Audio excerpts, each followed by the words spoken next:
అందరికీ నమస్కారం.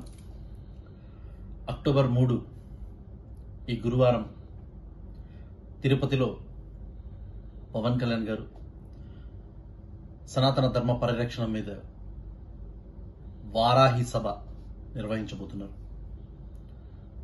చిత్తూరు జిల్లా జనసేన పార్టీ నాయకులు, కార్యకర్తలు, జన సైనికులు, రాయలసీమ ప్రాంత జనసేన పార్టీ నాయకులు, కార్యకర్తలు, బీజేపీ, టీడీపీ నాయకులు, కార్యకర్తలు, మరీ ముఖ్యంగా ప్రతి హిందువు సుమారు 13 నుంచి 15 లక్షల మంది 10 లక్షలకి తగ్గకుండా ఈ వారాహి సభకు వచ్చి మన హిందూ సనాతన ధర్మ పరిరక్షణ కోసం, సనాతన ధర్మాన్ని కాపాడుకోవడం కోసం ప్రతి ఒక్కరూ ఈ గురువారం అక్టోబర్ 3న చలో తిరుపతి అనే నినాదం తీసుకొని ప్రతి ఒక్కరూ మన సనాతన ధర్మం కోసం, మన హిందూ ధర్మం కోసం ప్రతి ఒక్కరూ బాధ్యతగా తీసుకొని మీరు రావడంతో పాటు మన వాళ్ళను కూడా తీసుకొని తిరుపతికి 3వ తేదీన పవన్ కళ్యాణ్ గారు ఏదైతే సనాతన ధర్మ పరిరక్షణ కోసం ఈ అడుగు వేశారో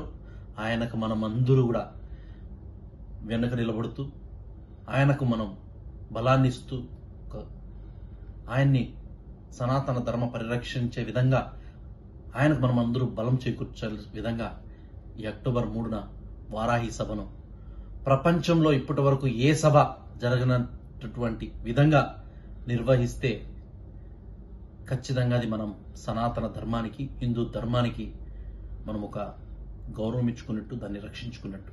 సో ప్రతి హిందువు, జనసేన, టీడీపీ, బీజేపీ ప్రతి కార్యకర్త అక్టోబర్ 3 గురువారం వారాహి సభకు విచ్చేయండి. మన సనాతన ధర్మాన్ని మనం పరిరక్షించుకుందాం. జై శ్రీరామ్. ఓం నమో వెంకటేశాయ. ఓం నమో శివాయ.